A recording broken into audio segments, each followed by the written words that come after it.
When we are stricken and cannot bear our lives any longer, then a tree has something to say to us. Be still, be still, look at me. Life is not easy. Life is not difficult. Those are childish thoughts. Home is neither here nor there. Home is within you, or home is nowhere at all.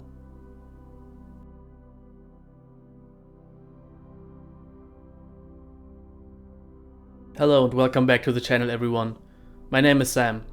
If you have been watching any of my other videos, you probably figured out by now that most of the things I talk about on here are topics that are both of personal interest to me because they somehow relate to my life experience, but are also topics that I find of interest philosophically and spiritually. And today's video certainly fits into that description. I want to talk about suicide, taking your own life, what the idea behind it is, and why, in the end, it's a bad solution to a wrong problem. I have personally been deeply affected by this topic. One of my family members, who was one of my very best friends, the same age as me, and we grew up together, he took his life, now quite a few years ago already. And I myself never really seriously considered taking my own life, but then all of a sudden, I was in a position where I had to understand what happened. I wanted to know why somebody could make this choice. And let me say first of all that if this is something you have ever considered, don't do it.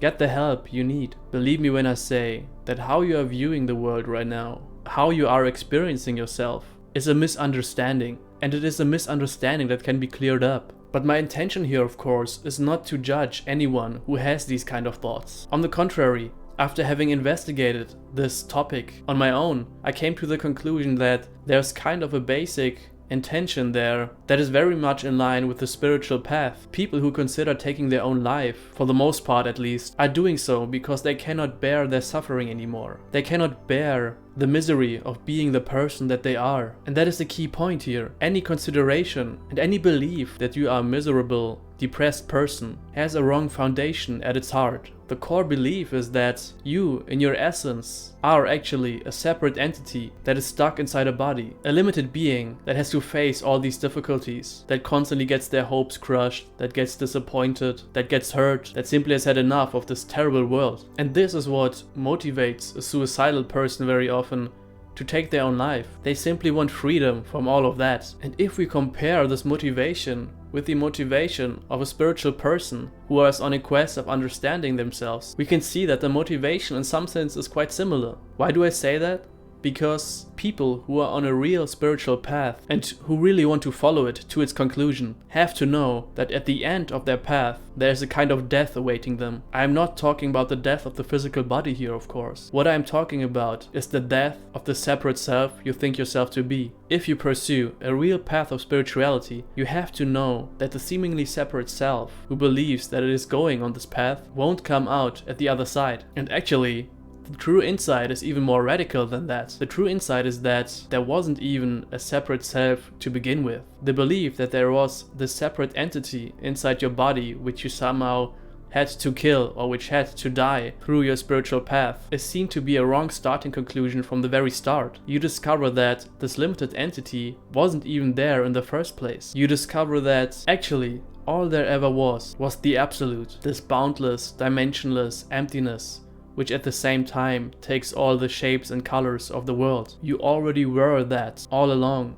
because only this exists. There are no separate entities which somehow have their separate being. In the final equation, only this boundless reality exists, and you are essentially that. So if you are feeling absolutely miserable, or if you think life is just completely pointless, don't make the completely wrong move of thinking that you have to kill the life of this body. You will not accomplish what you hope to accomplish. You will, of course, cause pain and suffering for the people around you. But my aim here is not to make you feel guilty about this intention. My suggestion here is that this feeling of being incomplete, of being broken, of a meaningless existence is all based on a wrong assumption about what you really are. Discover first what you are in your essence. Discover what your real being is. And you will see that peace is your very nature. You will see that the seemingly so cold and separate world in front of you is not what you think it is. It is not a dead world made out of matter. The world you feel so disconnected from is actually your very own being. It is entirely indistinguishable from what you really are. With this realization comes a deep connection. Meaning, all of a sudden,